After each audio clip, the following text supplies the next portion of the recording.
Magandang araw po mga kaprops. Puntahan natin ngayon ang isang property na for sale. Ito yung i-offer ko sa inyo ngayon. Ito isang farmland mga kaprops na meron ng kubo sa loob. So ito yung Barangay Road mga kaprops. Ito yung daanan papasok doon sa property. Mula dito ay nasa 35 meters ang layo. Ayun na po, yung may nakatayong tao mga kaprops. Yan na po ang mismong property. Tapos ito yung right of way niya. Ang lapad nito ay 3 meters. Tapos nasa 35 meters ang layo. Yan, dito may mga barangay pa po yan. Papunta doon sa iba pang barangay ng Nagkarlan. Tapos dito po mga kaprops, pwede tayo dito dumaan papunta sa highway. Okay, pasok na po tayo. Nasa 20 minutes travel time ang layo nito sa town proper ng Nagkarlan mga kaprops. Ako nga po pala si Bads, ang inyong laging kasama para sa virtual viewing sa mga property na i-offer namin sa inyo.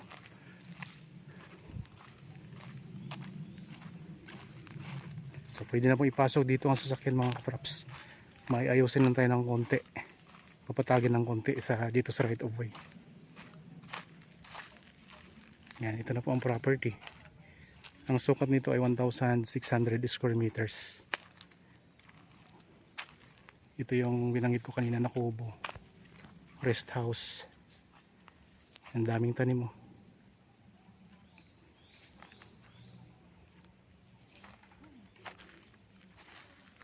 Ang kubo nila ay may silong siya mga kaprops.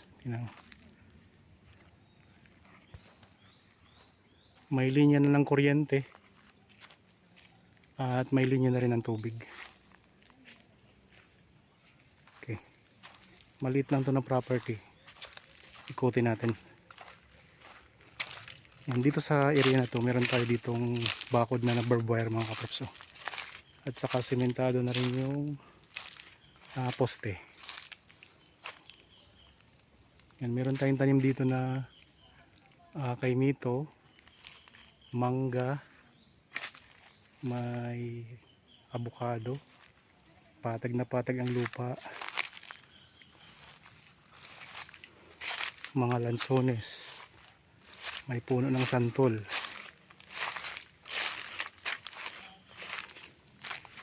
Ito mayroon pang puno.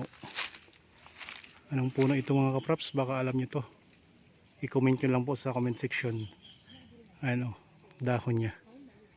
So may mga bulaklak na rin yan, no? Hindi ko lang alam kung anong puno ito mga kaprops, anong prutas ito. Yan, tingnan nyo, ipakita ko lang. Yan, mga bulaklak nya, yung dahon nya. Yan, punta tayo dito sa may likod.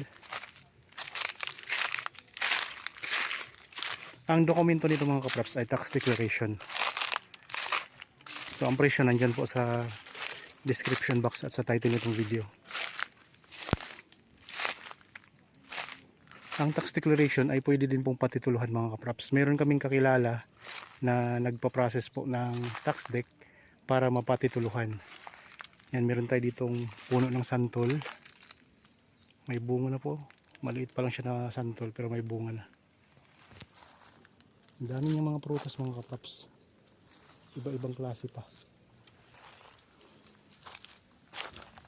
So 1,600 square meters.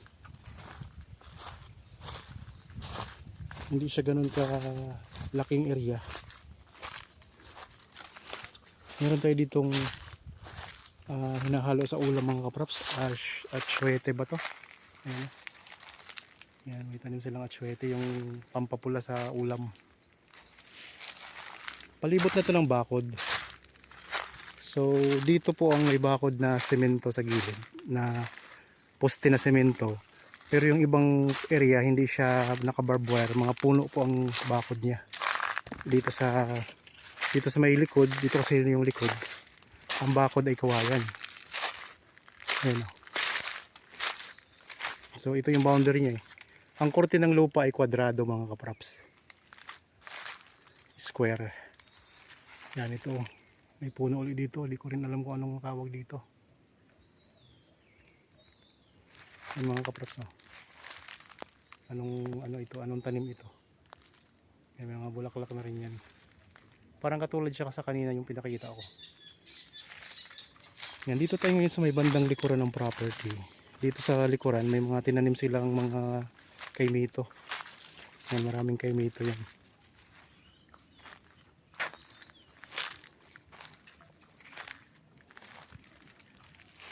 Daming tanim niya, kahit maliit lang siya na area. 1,600 square meters, pero marami siyang tanim.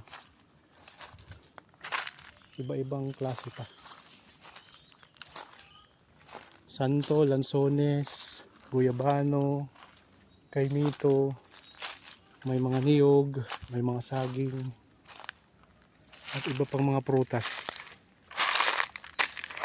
Sari-saring prutas ang tanim dito. Kwadrado ang korte ng lupa, square. So kung interested kayo sa property na to, pwede namin kayong i-refer sa aming kakilala na nagpa-process ng tax deck papunta po sa title. Kasi mga tax declaration, mayroon naman talagang napapatutuluhan mga katraps. Kaya safe din pumili po ng tax deck. So mas pababa pa ang presyo. Yan, may linya na to ng kuryente at saka tubig. Yan, maraming santol. May tangke pa kayo dito mga katraps. Improvised na tangke. Drama siya, tapos nilagyan ng tubo. Meron din palang puno ng langka. Yan.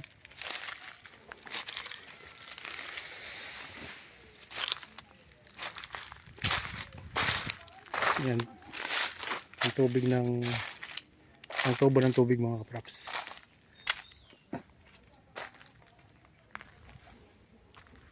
Ito yung corner ng property. Yan po.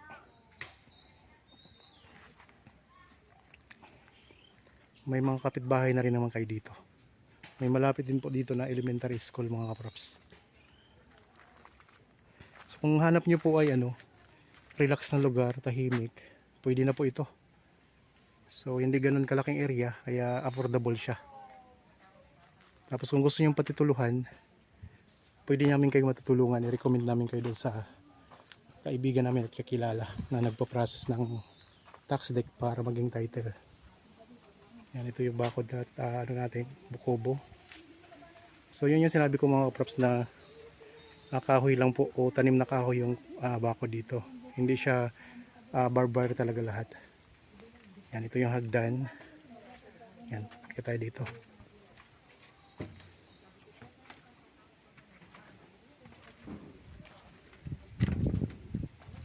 So native po ang ating mga kaprops. Maliit na rest house.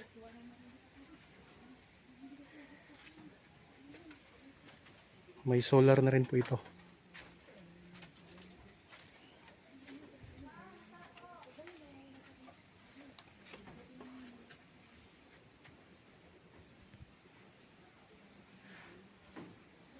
Okay, dito tayo sa ngayon sa kubo, sa loob. Ayun ang sahig sa kawayan.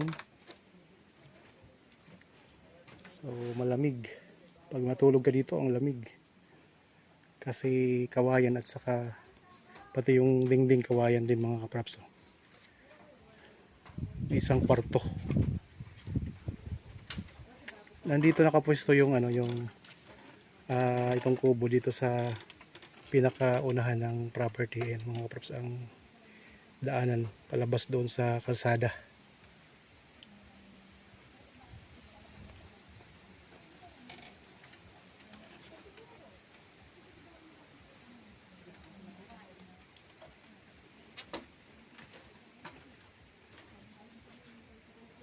Yan, ito yung tangke na improvise drum na ginawang imbakan ng tubig. Okay, ulitin ko mga kaprops, ang property na ito ay isang farmland na may sukat 1,600 square meters dito po sa bayan ng Nagcaralan, Laguna. Napakaraming mga tanim, iba't ibang mga prutas, tahimik ang lugar, malamig, may kubo na. Babanggitin ko po ang mga nakikita kong tanim dito. Niyog, saging, abukado, kaimito, maraming lansones, meron pong papaya. Tapos may mga avocado. Dami. Ang korte ng lupa ay square. Yan, ito yung daanan. 3 meters po yan. Tapos ayun lang po ang barangay road. Ang distansya mula dito ay 35 meters lang. Ayan.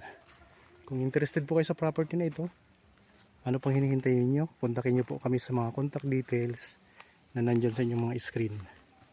Pwede sa Viber, cellphone number, Facebook Messenger at saka WhatsApp mga kapraps. Dami ng mga bulaklak ng mga lansones ah. Okay. Sana nagustuhan nyo itong property na in-offer ko. Para po sa bago pa lang sa akin channel at napadaan lang dito sa akin channel, huwag nyo pong kalimutang mag-subscribe at pindutin na rin po ang notification bell para maging updated kayo sa mga bagong property na i-offer namin. Mayroon pang ano pala mangustin. Okay? Maraming salamat po mga kaprap sa inyong panonood. God bless po.